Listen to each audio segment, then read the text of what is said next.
모르고 5월은 가정의 달이고 오늘은 야유회를 갖는 날이니까 가정의 달로서 생각을 하고 말씀을 준비했습니다. 근데 이 가정의 달에 대한 교훈은 우리의 스승이신 예수 그리스도의 가르치심이니까 스승 되신 예수님을 따라서 가정의 교훈을 바르게 새기는 그런 시간이 되면 좋겠다고 생각합니다. 여러분이 잘 아시는 대로 5월 5일은 어린이날이죠. 5월 8일은 어버이날입니다. 그리고 5월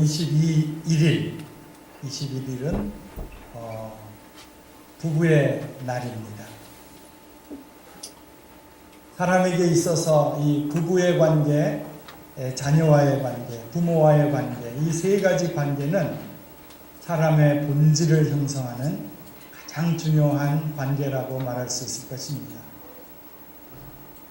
여러분, 사람이 성공했다고 하고 많은 돈을 벌거나 또는 출세를 하거나 유명해지거나 큰 권력의 자리에 앉았다 해도 이 세 가지의 관계, 부모와의 관계, 자녀와의 관계, 부부간의 관계가 잘못되어져 있고 왜곡되어져 있다면 부끄러운 인생입니다. 밖에서는 막 큰 소리 똥똥 치고 날린다 해도 집안에 들어와서 아내에게 무시를 당한다든지 자녀에게 비웃음을 받는다든지 부모에게 걱정거리가 된다든지 그것은 참으로 부끄러운 인생이요 자랑할 것이 없는 생애가 될 것입니다.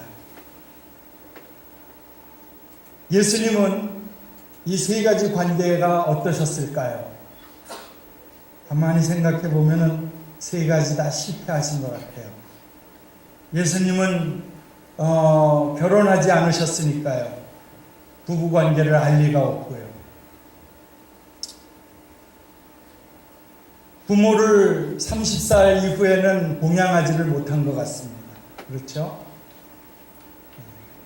이 30살 이전에는 부모님과 함께 살았지만은 성장하는 과정에 부모님께 의존하고 이제 독립해서 스스로 자립하고 부모님을 봉양할 수 있을 나이가 되었을 때쯤에는 하나님의 뜻을 따라 사느라고 부모님을 모시지 못했습니다.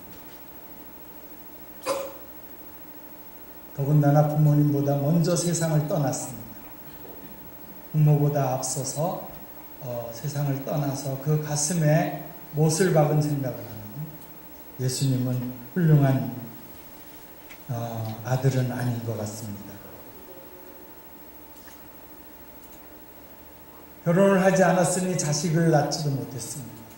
키우지도 못했고요.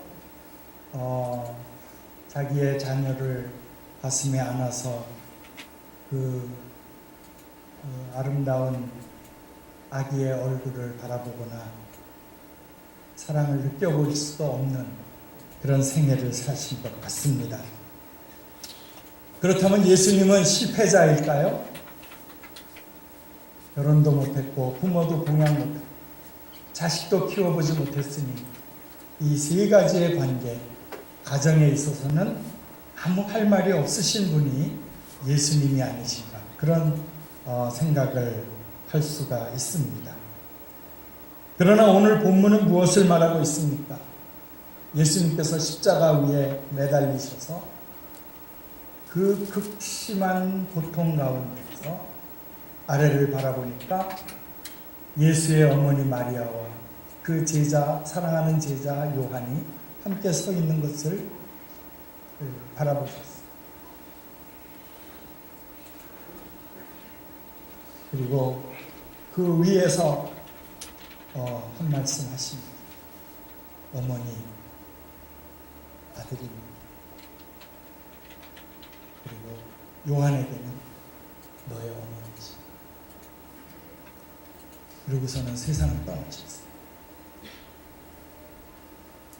가장 힘들고 고통스러운 자리에서 어머니의 생애를 생각합니다. 그 어머니를 봉양할 부탁을 제자에게 맡기고 떠나신 거죠. 저는 예수님이 참 무정하시고 어떤 때는 가정에 대해서 무책임하시다고 그런 생각을 할 때가 있었지만은 이 말씀에 부딪힐 때마다 예수님은 세상에서 가장 큰 효자가 아닌가 그런 생각을 합니다. 우리가 평안할 때는 부모님 잘 모실 수 있어요. 돈에 여유가 있을 때 용돈 드릴 수 있어요. 건강할 때 도와드릴 수 있고요. 시간 날 때 봉양할 수 있습니다. 그러나 아주 힘들고 어렵고 극단적인 고통 속에 들어갔을 때에 그 어머니를 생각하고 그 어머니의 생애의 미래에 대해서 걱정하고 그 문제를 해결하기 위하여 구체적으로 행동하셨다. 예수님이야말로 참 위대한 효자가 아닌가 그런 생각을. 우리가 십계명에 있어서 첫 번째부터 네 번째까지는 하나님과의 관계를 계명으로 적어놓았습니다. 그리고 사람과의 관계는 5계명서부터 시작하죠. 사람과의 관계에 있어서 첫 번째 계명이 내 부모를 공경하라 라는 말씀이었습니다. 이것이 첫 번째 왔다는 것은 그만큼 어려운 계명이기 때문입니다. 자녀를 사랑한다든지 아내를 사랑하는 것은 그건 자연스럽게 본능적으로 사랑할 수 있는 문제입니다. 그러나 부모를 사랑한다는 것은, 공경한다는 것은 애쓰고 노력을 해야 가능한 것이라는 것이죠. 그래서 그것을 첫 번째 계명으로 설정하셨고 거기에 덧붙여서 약속을 해 주셨습니다. 땅에서 잘 되고 장수하라.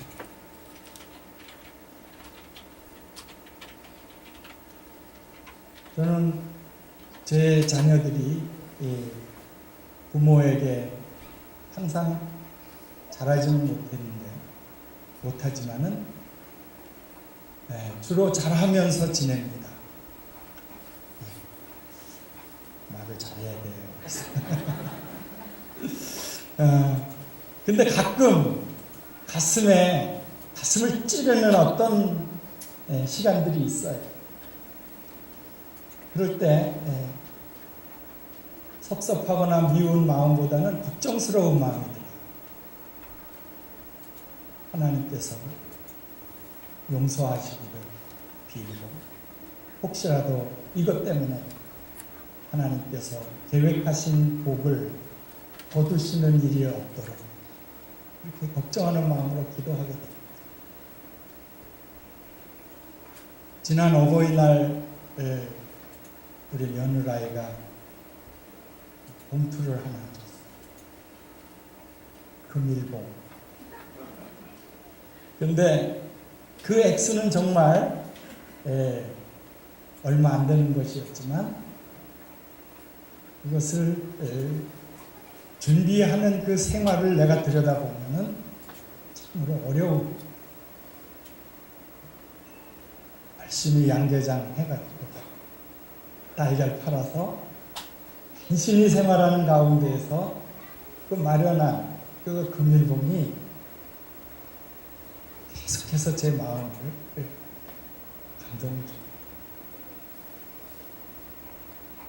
어려운 상황 속에서 부모를 공경한다는 것 참으로 귀하고 소중한 일. 예수님은 십자가 위에서 그 극단적인 고통 속에서 그 어머니의 장례를 걱정하고 그 생애를 책임져 줄 제자에게 부탁하는 그런 일을 하셨다는 것을 우리는 꼭 기억해야 되겠습니다. 예수님이 더 효성스러운 분이라는 것을 우리는 알아야 됩니다. 그것은 뭐냐면 그 생애, 그렇게 부모를 사랑하면서도 그 부모를 위하여 자신을 드리지 못하고 하나님의 뜻을 위하여 그 생애를 바치셨다. 목숨을 버리셨다. 최고의 효성은 무엇입니까? 하나님의 뜻에 순종하는 것입니다. 하나님을 두려워하고 하나님의 뜻을 위하여 자기의 생애를 드리는 모습이 부모들에게는 가장 큰 효도인 것을 우리는 믿고 살아야 합니다. 우리 목사님께서 저에게 10분 동안 설교하라고 그러셨는데 이렇게 하면은 10분이 지날 것 같습니다. 예수님은 자식으로서의 최고의 모범을 보이셨어요. 이번에는 자녀에 대한 얘기를 좀 해봐요. 예수님은 자녀를 낳으시지 못했죠. 그렇지만은 어린이를 얼마나 사랑해야 되는지를 가르쳐 주셨습니다. 마태복음 18장 2절에서 3절에 보면 예수께서 한 어린아이를 불러 그들 가운데 세우시고 이르시되 진실로 너희에게 이르노니 너희가 돌이켜 어린아이들과 같이 되지 아니하면 결단코 천국에 들어가지 못하리라. 그러므로 누구든지 이 어린아이와 같이 자기를 낮추는 사람은 천국에서 큰 자니라. 이런 말씀을 하셨어요. 예수님은 어린아이를 사람들 가운데 세우시고 이 어린아이와 같지 않으면 천국에 들어갈 수 없다 말씀하셨고, 이 어린아이가 들어갈 뿐 아니라 천국에 들어갈 뿐 아니라 천국에서 가장 크다고 말씀합니다. 우리는 자녀들을 사랑합니다. 근데 정말 자녀들을 어떻게 사랑하는지 예수님으로부터 배워야 돼요. 그 존재를 사랑하는 거죠. 그 존재가 가치 있음을 아는 거죠. 자녀가 내 소유고 내가 낳은 자식이고 내 아래 것이고 그게 아니라 위대한 가치를 가진 존재, 존중되어야 할 존재, 우리가 마땅히 섬겨야 되고 받들어야 되는 그 대상으로서 자녀를 설정하고 있습니다.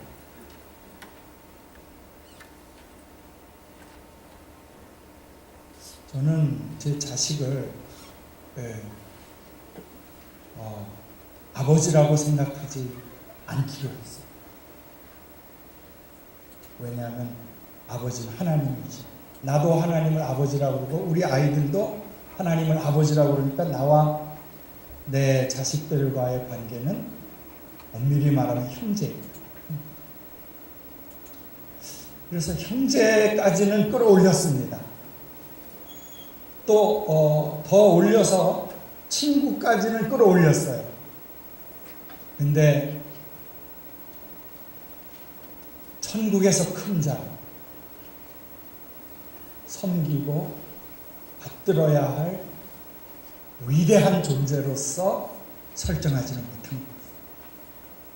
예수님은 천국의 가장 큰 자라는 그런 개념을 어린아이에게 부여합니다. 그 존재에 대한 가치 부여, 이것이 어린이를 사랑하는 우리 어른들의 심정이 되어야 할 것입니다. 세 번째는 부부관계입니다. 예수님은 부부관계를 갖지 못하셨어요. 그런데 이렇게 결혼에 대해서 말씀하셨습니다. 마태복음 10장 9절, 그러므로 하나님이 짝지어 주신 것을 사람이 나누지 못할지. 하나님이 짝지어 주셨다. 사람이 나눌 수 없다. 그것이 예수님의 결혼관입니다. 그래서 그 결혼의 주인은 하나님이시고요. 하나님이 주권을 가지시고 하나님의 뜻이 이루어지는 부부관계가 되어야 한다고 말씀하십니다. 요즘 가만 보면요, 사람과 사람 사이의 갈라짐이 너무 쉽고 너무 편하고 너무 많아요. 제가 미국에 있을 때 어디 차를 세워놓으면은 이 차 문 위에다가 요 명함을 갖다가 이렇게 꽂아놓습니다. 광고 명함. Divorce, 이혼, 3 minutes. 3분 만에 이혼할 수 있대. 그 광고가 차에다가 이렇게 뿌려지고 그래요. 3분이면 이혼할 수 있게 도와주겠다 이거죠. 세상에 변호사들이 오죽할 일이 없으면 3분 만에 이혼 서류를 써서 이혼할 수 있게 돕는다고 말하고 있어요.